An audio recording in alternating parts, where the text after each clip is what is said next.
biyaya, at kapayapaan, pag-ibig at karunungan. Ang siya nawang taglayin ng lahat at bawat isa, ngayon at magpakailan. Sa pangalan ng Ama, sa pangalan ko, at sa kapangyarihan ng Diyos, Espiritu Santo, ako, guro ng sangkatauhan.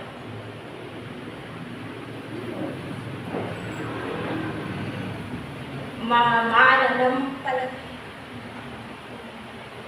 mga kaibigan, mga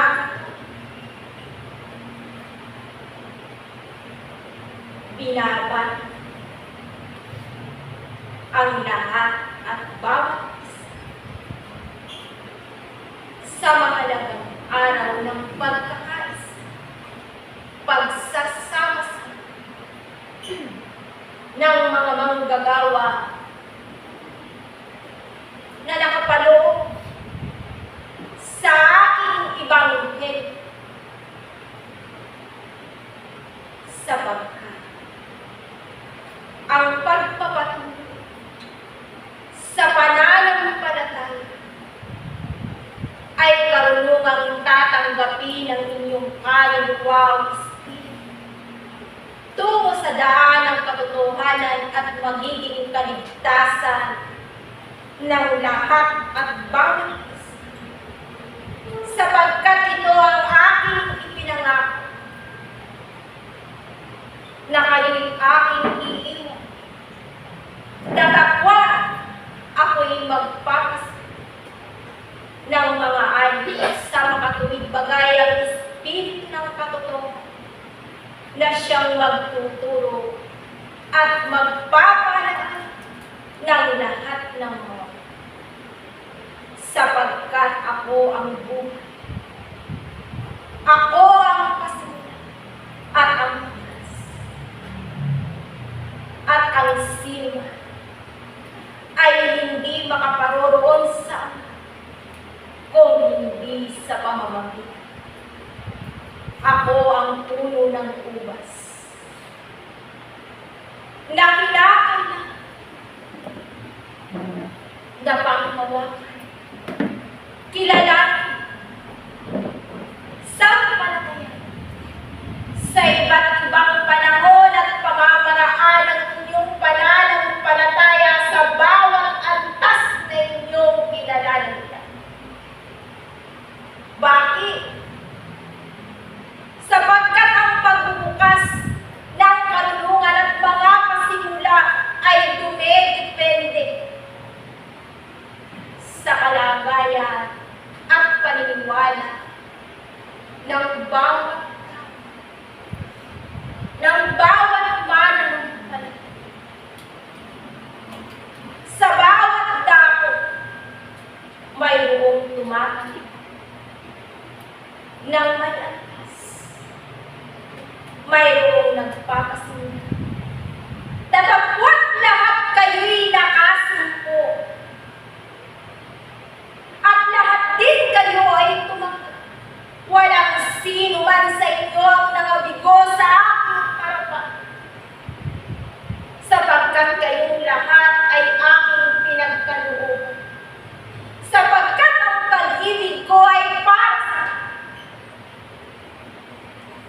at kayo ang aking pangalan.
sapagkat hindi ko nais na manatili kayo sa kalagayan na kinalala niyo. Hindi ko nais na makontento kayo sa kung ano ang mayroon, sapagkat ako'y mayaman sa biyaya. At ito ang papakilabangin ng lahat at bawat isa sa inyo, laman ng Espiritu na mayroon. Sumunod lamang. Ipagkatiwala lamang ninyo ang kaisa-isa ninyo ako sa aking pangalan, sa ilalim ng aking kapangyarihan. Ay yayaman at makapagkakawang gawa kayo ng higit. Tatapot sa pagkakawang gawa'y gagamitan ninyo ng pagpapakadali. Sapagkat maraming uri ng awa ng gumagawa, hindi lamang sa pananalapi, kung hindi maaari sa mga bunga ng inyong pananampalataya makapagkakawang gawa. Kung ang anyo at bugis ng inyong pananampalataya ay nagbubunga ng mabuti, na nagsipagtanim kayo ng mabuti, sa maraming panahon at dekadang kayo'y nananatili sa pananampalataya, ay ito ay sumibol ng marami, nagsanga ng marami, namulaklak ng marami, nagkaroon ng matamis na bunga, at ito'y pinagkaloob niyo pa sa higit na nakararami, kapakinapakinabang ang inyong pananampalataya. Yaw ang hinahanap ko, mga uri ng mananampalataya. Sapagkat ang pananampalataya ay ipinagkakaroon, isinasatupan, nagtataglan ng anisa, nagtataglay ng kaamoy, nagtataglay ng kahabagan. Ang pananampalataya ay may sangkapin ng karunungan at pag-ibig. Kung mayroon kayong karunungan sa pananampalataya at inaakala ninyong sapat na, datapot walang pag-ibig ang inyong pananampalataya, anong uri ng pananampalataya ang inyong dalawa? Datapot kayo'y may pag-ibig sa pananampalataya, datapot walang karunungan. Hindi magkakatagpo ang dalawang bahagi ng simula sa ilalim ng pagtuturo naming mga banal na Espiritu o akong dakilang Panginoong Jesucristo na nasa inyong harapan at nakikipag-ulayaw sa inyo sa mga oras at sandaling ito, bagaman gumagamit ng kasangkapan o tanay-tanay. Sapagkat ang inyong mga sarili, kapag dakating mahinig, nagbubunga ng maraming alinlang, hindi mga maling. Ang inyong pananampalataya, kung kulang sa pag-aaral, kung kulang sa pagtanggap ng mga kaalaman at karunungan sa pananampalataya, nagiging mabuhay, hindi pa mga mananampalataya. Kung tumaranas kayo sa mga bayarin ng pagkakautang ng inyong kanyo, hindi ba nakahapis kayo ng inyong datapot sa sigaw ng inyong mga panalangin at kaisipan? Nasisiyasat ko ang kalagayan ng lahat at bawat isa. Kung sa panahon na kayo ay nagiging masaya at nagagalak ang inyong mga kalimutan sa mga pagtutuon na aking ipinararanas sa lahat at bawat isa, hindi bagat tumitibay ang inyong pananampalataya. Tatapot kung nagugusot ang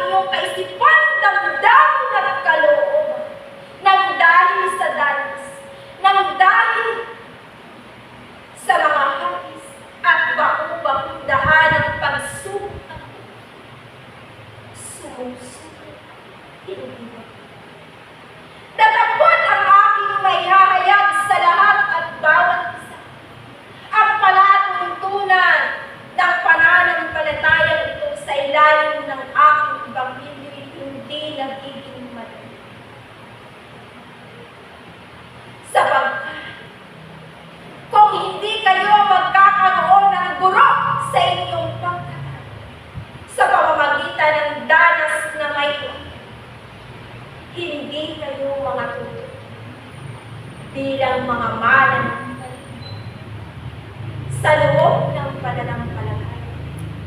Sapagkat sa loob ng pananampalataya ito'y hindi lamang kayo mananampalataya. Mga mag-aaral ang inyong kaluluwa o espiritu sa ilalim ng palatuntunan ng pananampalataya. Nag-aaral kayong bakahin ang inyong sarili sa pamamagitan ng katuruan ng aking mga banal na espiritong isinusuko sa harapan ng lahat at bawat isa upang kayo'y mabakalin ang inyong mga kamalian, ang inyong mga kalamang, ang inyong mga kahinaan, ang inyong mga tumitining na pag-uugali na hindi nararapat habang kayo'y lumalaon sa pananampalataya. Kung hindi bagkus mahugasan ang inyong buong pagkatao, katulad ng hugasan ko ang paa sa ligaw ng aking 12 anak, na ang aking halimbawa isipin, ng aking sabihin sa Pedro, pahugas ka ng iyong datakot siya ay natigihan, nakigalga, sapagkat nagkaroon siya ng pagkakas. Datakwat inulit ko, Pedro, pahugas ka ng iyong mga. Bakit? Kung inihalimbawa at nasulat din sa banal na kasulatan ang mga bagay nila ito upang maging halimbawa sa inyo na ang bawat turo at aral na pinagkakaloob sa inyo ay maging hugas ng inyong pagkatao. At kung ito'y iluluwa at hindi tatanggapin ng sino ang nakarinig, nangangahulugan na iniluluwa ang pagsunod ng inyong mga kaluluwa o espiritu. Sapagkat ang malalalim na pamamaraan, malalalim na karunungan ay nagmula sa aking kaluwalhatian. At ito'y antas-antas na tatanggapin ng bawat tumatanggap sa bawat pasimula. Datapwat ang bawat pasimula ay kinakailangang tumanggap upang tumanggap ng pagsulod sa pag-aaral sa bawat tunduyan na aking pinagkakaluluan sa bansang marami kayo. Dapat ang ilan ay tumatanggap. Dapat ang iba'y hindi tumatanggap. Bakit? Sapagkat una sa pag-aaral, pagpapakatalino. At sa pagpapakatalino, doon ko kayo bubuksan. Sa pagpapakatalino sa pananampalataya, mayroong mga lema, patakaran. At ang lema ay bako, sandigan, panuntunan, palatuntunan ng pananampalataya. Ang batas ay pagpapatibay, pagsasaayos, at isang uri na paninindigan ng mga pangunahing magagawa o mangungit ng bawat simula. Kung mayroon kayo na namumuno, ulo o pangulo ng bawat samahan, at kung ano ang nararating sa pag-aaral ng pangunahing mangungit ng bawat pamamaraan ng pananampalataya, kung may karagdagan ng karapat-dapat, ito'y inyong tanggap.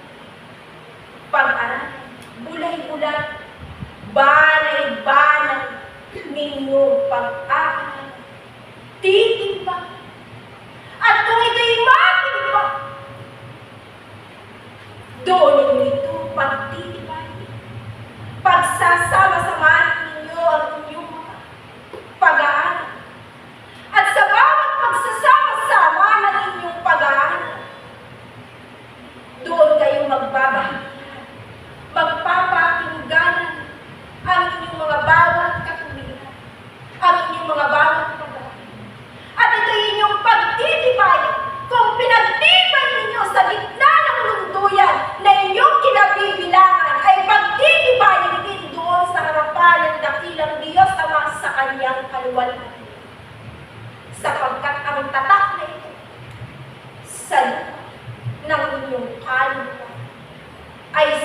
ng inyong kaluluwa na magiging tatak hanggang sa aking kaliwala.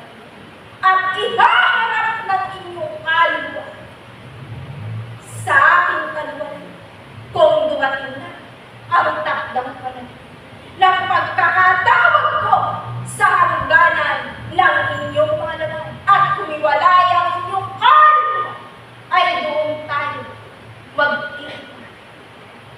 Sapagkat ako ang ng inyong kaluluwa. Ako ang nagbigay buhay. Ako rin ang maghahanap kung hanggang saan ang bawat inyong kapalaran. Kung sa haba ng panahon, sa kapatagang ng lupang ito'y binigyan ko kayo ng pagkakataon mula sa inyong pagkakasala, at kayo'y umidad sa laman mula sa unang bulan hanggang sa ika-90, 80, 50, 70, sa panahon ito, sa henerasyon ng inyong mundo, na ginagawa. Ito'y pagkakataon ng inyong kaluluwa o espiritu. At sa loob ng mga taong iyon, na binigyan ko kayo ng mga pagkakataon, gaano ninyo pinahalagahan ang pananampalataya hanggang saan kayo nagbuhay? Anong mga uri ng ng magagawa ang inyong ipagkakamagawa at gagawin pa sa pagpapatuloy sa inyong pananampalataya? Ang inyong ba sambahayan, lahi ng inyong mga laman, ay napagtawang mga upang akayin ang kanilang kaluluwa sa pananampalataya katulad sa ilalim ng tuwirang pagtuturo ng aking mga banal na espiritu o ako, na kaisa-isa ninyong Panginoon. Kayo ba ay nagkaroon ng dalawang pata na may kahabagan sa inyong nasasabi? Naging halimbawa ba kayo sa pagkasulok ng mundo yan, maging sa gitna ng inyong tahanan, mga magulang na lalaki? Kayo mga magulang na lalaki, haligi ng tao at magiging haligi pa ng 4 na sulok ng simula. Gaano katibay ang dala-dala niyong pananampalataya upang iharap ninyo sa kung hanggang saan ang nauunawa at panindigan sa pananampalataya. Sa loob ng pasimulan ng 19 at 62 taon na nagpapatuloy ang simulay, magagawa ba na higitan pa at paunlarin ang simulay na mayroon na may pag-aaral pagkamasunod? Handa ba kayong tumanggap ng maraming kaluluwa na may pamamana ninyo sa inyong mga huling lahi sa mga susunod na lahi? Sapagkat kayo'y gumugula habang tumatagal ang panahon, hihina ang inyong mga laman. Magkakaroon ng 2 kulay ang inyong mga buhay. Hihina ang inyong mga minudensya. Hihina ang inyong mga laan. Lalabo ang inyong mga buhay.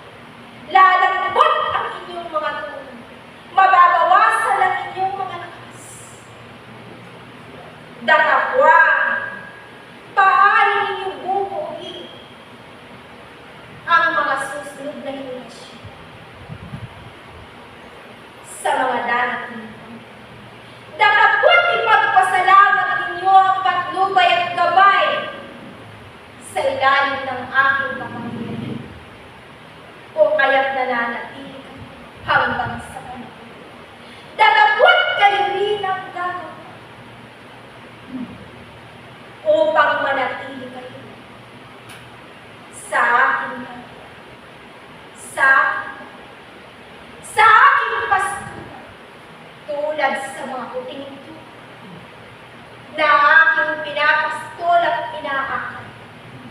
Kayo ang aking mga tupa sa loob ng pananampalataya.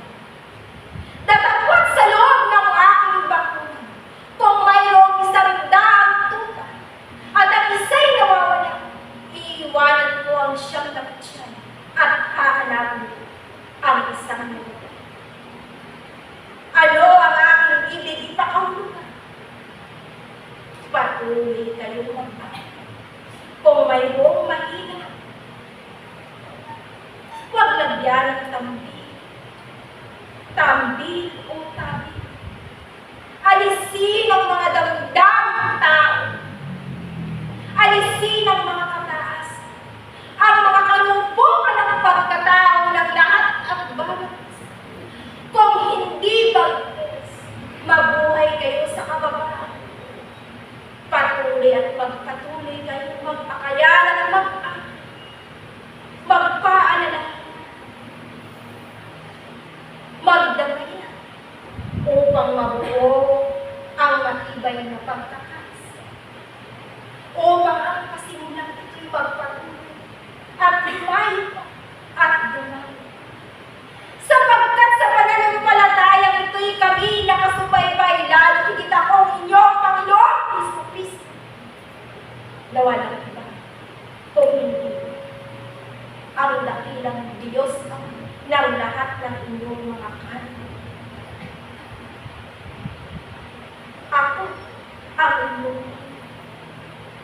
Ako ang inyong dakilang Diyos. Nasisiyasat ko ang laman ng bawat kaibuturan at kaisipan ng lahat at bawat. Sino man sa inyo'y walang may kukubli sa akin, maging ang bilang ng inyong mga buhok at himaymay ng inyong mga ugat at laman ay nasisiyas. Maging ang inyong kaluluwa o espiritu ay nasisiyas. Kung kaya ang bahaging ito'y binigyan ko ng buwan upang kayong lahat ay aking makaulay, upang nang sa ganon ang mga bagay-bagay na malabo at hindi nyo higit na nauunawaan ay inyong mauunawaan. Upang magsitibay kayo sa pagpapatuloy sa pananampalataya. Upang ang bawat pasimula na mayroon kayo ay mapatibay ninyo, mapaunlad ninyo. Sapagkat ngayon at sa mga susunod na panahon ay panahon ng paggawa at pagpapakilala. Panahon ng pagpapalaganap ng espiritismo sa bawat panig ng mundo, sa bansang ito at sa iba't ibang dako ng bansa. Bakit? Sapagkat hindi nais na mabuti ang bawat sa mga kamangmangan, kawalan ng pananampalataya, kawalan ng mga pag-asa sa buhay, mga pagliliwali sa mundo na mapanday, mga pipanan na bumabalot sa walang kabuluhang mga gawa, sapagkat ang kamangmangan ay walang kuwan doon sa ating tayo. Datapot kayong mga nagsisisamba sa espiritu at katotohanan, ay kayo ay mga bungkal na higit na mahal. Sapagkat ako'y mayroong pangako sa lahat at bawat isisi, na kayo'y paghahanda ko ng inyong daming kalalagyan doon sa aking pagkakas. Datapot ang pintuan na inyong mga tahanan ay kayo ang gagawa at pagbuhugis ng susi upang kayo'y makapasok sa bawat tahanan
Hindi ba nga mga manang kung kayo'y nakikipamuhay sa mga buktot at mali, datapwat nakikipagpasakot kayo sa maraming tunay ng pananampalatayang katulad kahabang-habang kayo sa akin. Datapwat kung kayo'y gumagawa ng mayroong katotohanan, nililinis ninyo ang inyong mga sariling dawat ng inyong mga daan. Nagbubungkal kayo ng higit na maraming nakalaman sa pananampalataya. Buhay sa naman at buhay sa inyong kahit sa isang espiritu o kaluluwa. Mapalad sapagkat makasusunod sa daparoon ng buhay ng kaligtasan ng inyong kaluluwa o espiritu. Yan ang aking Maaari kaloob. po bang magpatotoo? Napupuri po ako, Panginoon, sa mga banal na espiritu at sa Miguel at Angel. Kanina po, sa oras po ng aming pananalangin ng alas 9, buhat po sa silanganan, isang palapati pong malaki na kulay puti po. Ngunit ang kanya pong itsura ay tulad po ng kidlat na umikot po dito sa loob ng templo. Kasabay ka po niya, kasama mo po ang dalawang bataya. Yung isang babae po na nakabelo pong puti na may tali po sa baywang na napakaganda nagpunta po sa unang kasangkapan. Yung pangalawa naman po na isang lalaki na kahawig po ni Gran Sacerdote Aaron nagpunta po sa isang kasangkapan. Kayo po ay tumayo po dito sa may harapan na yung balot na balot po na napakaliwanag po dito na hanggang baywang po ang liwanag na napakaliwanag po at nagniningning. At nang naupo na po ang unang kasangkapan, sa may kanya pong leeg, tumaikot po ang liwanag hanggang sa kanyang ulo at sa kanyang pong kanan. Isang lalaki napakalaki na wala po ulo. Tapos nagpakilala po siya na si Juan Bautista na po siya. Yung isa naman po sumunod na kasangkapan ay si Apostol Pablo. Yung kanya pong mukha ang aking pong nakikita sa kanyang kasangkapan. Na pino po ang kanyang mukha na medyo po, pilugan po na medyo kapaba dito. Nagupit kalaki po siya. Napakatapos po ng ilong. Napakanipis po ng langit. At meron din pong kalakihan ang kanyang katawan. At nang naupo na po ang inyong kinakasangkapan, buhat po sa silanganan. Napakabilis po ng kidlat. Na narito pa po na wala na po siya. Meron din po kayong kataasan na inyo pong buhok hanggang dito po. Na kulay po ng balahibo ng mais na kulot-kulot po. Tapos po yung mata po ninyo na malamlam. At tapos po ng inyong ilong. At ang nipis po ng inyong lapit. Nahugis puso po ang inyong mukha. Na inyong pong suot ay kahaba po na kulay puti. Yung kanang kamay po ninyo, hindi po nakaganyan yan. Pagkus po nakahawak po yan sa may dibdib po ninyo. At nagliliwanag po kayo na nagkakaloob po sa amin habang namamahayag po kayo. Marami pong salamat. Katotohanan, sapagkat kung hindi maghahari ang kapangyarihan na aking ipinagkaloob sa iyo, paghaharian kayo ng iba't ibang anino. Kung kaya't ang pangitayin ay mahalaga sa bawat simula, yaon ang inyong buong anino. Sapagkat ako'y nagkakaloob sa bawat ipan, binubuksan ko ang labos na aking mga banal na espiritu upang pagkaloob. At ang tipanan ito'y hindi kayo. Kasama ko ang mga banal na espiritu na babakod sa lapanan ng lahat ng bawat isa. Mula sa unang kasangkapan hanggang sa ikalawa, hanggang sa aking kinakasangkapan. Bakit nawala ang aking kinakasangkapan?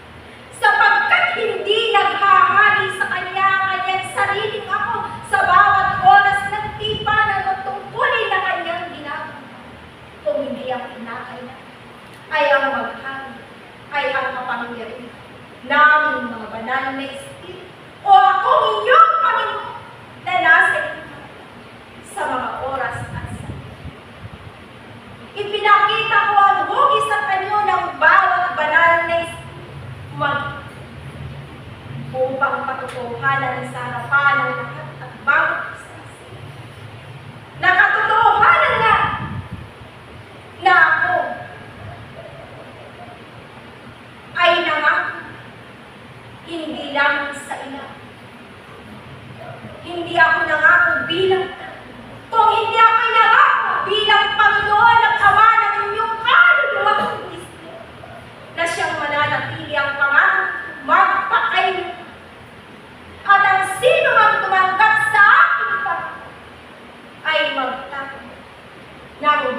tunay na walang naunawaan.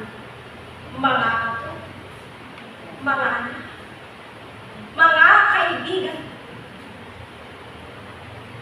sapagkat itinuturing mo kayong kaibigan, sapagkat kayo ay aking niibig at kung kaya tinawag ko ang inyong mga kalip sa iba't ibang kaparaan upang kayo'y masa sa ilalim ng aking ibang